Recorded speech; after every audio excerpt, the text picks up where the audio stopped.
According to recent statistics, we throw away 900,000 tonnes of food each year. The Small Change Big Difference campaign are holding free workshops across the city, including this one on Clapham Common, to help Londoners change the way they shop, prepare and dispose of food. The current workshops that we've got planned, we're going to be next in Croydon, at a family centre and a few children's centres, Selhurst and Purley Cross. So if you're in the area or you're local to those, please kind of have a look out for the recruitment posters and you can sign up. They're free to attend.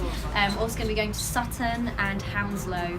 If you know of any primary schools or community groups that would love to get involved with this, then please visit the website www.smallchangebigdifference.london to see how you can get involved and sign up. I think people have taken away lots of different things, but certainly I've enjoyed it immensely and I'd recommend it.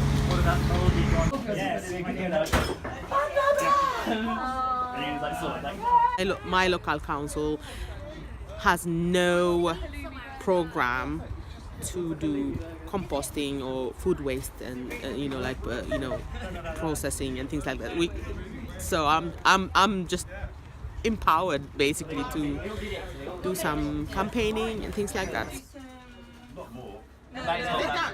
See the campaign website to see how you can get involved.